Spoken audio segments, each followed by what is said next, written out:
नमस्कार, city post live के इस खास पेशकश में आपका स्वागत है।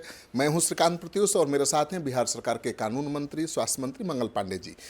प्रशांत किशोर आप पर लगातार हमला कर रहे हैं, रोज नए नए खुलासे कर रहे हैं। नहीं, देखिए, अब ये तो राजनीतिक बयानबाजी हो रही है। जहाँ तक मेरी पत्नी के खाते की बात उन्होंने की है, मेरे पत्नी का जो खाता है वो घोषित खाता है और उस घोषित खाते का इनकम टैक्स में हर साल रिटर्न फाइल होता है, जो एक उचित फॉर्म है सरकार का। वहाँ पे सारा कुछ डिक्लेयर्ड रहता है। वो तो बैंक अकाउंट की ही बात कर रहे हैं, तो बैंक अकाउंट मतलब सब डिक्लेयर है, सब कुछ डिक्लेयर्ड होता है वहाँ पे। तो फिर क्यों मंगल पांडे पर निशाना? और निशाना राजनीतिक रूप से है। तो कह रहे हैं कि भाई आपके पास इतना पैसा था तो आपने लोन क्यों लिया? भाई, मैं तो कह रहा हूँ कि जो राशि थी वो सारा कुछ इनकम टैक्स रिटर्न में फाइल्ड है, और जो वो बोल रहे हैं वो निराधार है। वो ऐसे ही निराधार बातें बोलते रहते हैं। तो आपके खिलाफ क्यों मोर्चा? जैसे पहले बोल दिया कि कोरोना के समय में हमने फ्लैट लिया था, 2019 अगस्त में हमने फ्लैट लिया, और 2019 अगस्त में जब फ्लैट लिया तो उसके कितने महीने के बाद कोरोना आया, ये सब कोई जानता है। तो पॉलिटिकल एजेंडा कुछ भी बनाने के लिए, लोगों के बीच गलत छवि बनाने के लिए ये सब बयान दे रहे हैं। वो तो नैरेटिव सेट कर रहे हैं कि नहीं, कोरोना के समय में जब आपदा आई थी तो आपने बहुत पैसा कमाया। नहीं, ये तो वही तो मैं बता रहा हूँ। वो अगस्त 2019 में लिया गया था, और कोरोना कब आया था बताइए, कितने महीने के बाद? तो ये तो गलत ही है ना। क्यों ऐसा कर रहे हैं?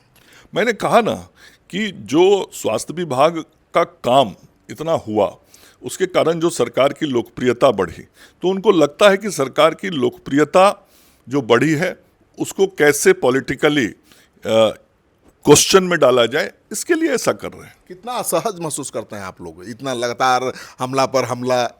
देखिए, जो कुछ भी हो रहा है, कर रहे हैं, वो पूरी तरीके से पॉलिटिकल है, मैं तो यही कहूँगा। लेकिन तो राजनीति तो परसेप्शन का खेल है, वो परसेप्शन तो क्रिएट कर रहे हैं कि नहीं, तो परसेप्शन तो सच्चाई तो सब कोई जानता है ना भाई। हर चीज जो भी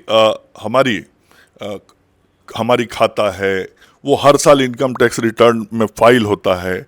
इनकम टैक्स डिपार्टमेंट हर चीज को देखता है।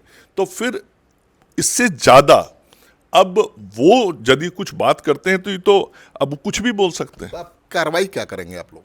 नहीं, देखिए, अब अभी मैं तो इतना ही कहूँगा कि जो भी बयान उनके द्वारा दिए गए वो निराधार है। पीके से क्या कहेंगे, सीधे बोलिए। पीके से, प्रशांत किशोर जी से मैं यही कहूँगा कि देखिए, इस तरीके से कोई निराधार बात आप ना करें।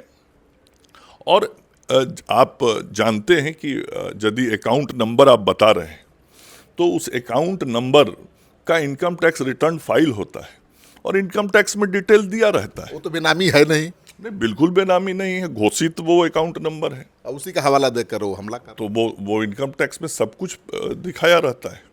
तो मतलब असहज तो कर ही देते हैं ना भाई, मीडिया में बयान देके। नहीं, असहज नहीं करते। अब सब कोई जानने लगा है कि वो उनका एजेंडा ही है इस तरीके से बयान देना।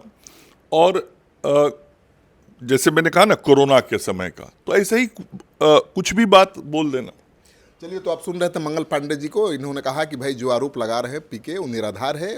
इसमें खुलासा क्या किया है, बैंक अकाउंट का डिटेल उन्होंने शो किया है। तो बैंक अकाउंट तो सार्वजनिक होता है, कोई भी देख सकता है। इनकम टैक्स में रिटर्न फाइल किया है, उसमें अपनी सारी संपत्ति का ब्यौरा दिया है, और हर साल बिहार के मंत्रियों को अपनी इनकम का ब्यौरा देना पड़ता है। तो सब कुछ सार्वजनिक है, फिर उसमें खुलासा किस बात का? चलिए, पीके से भी सवाल पूछेंगे कि भाई मंगल पांडे जी के पीछे क्यों पड़े हैं और क्यों लगातार आरोप लगा रहे हैं।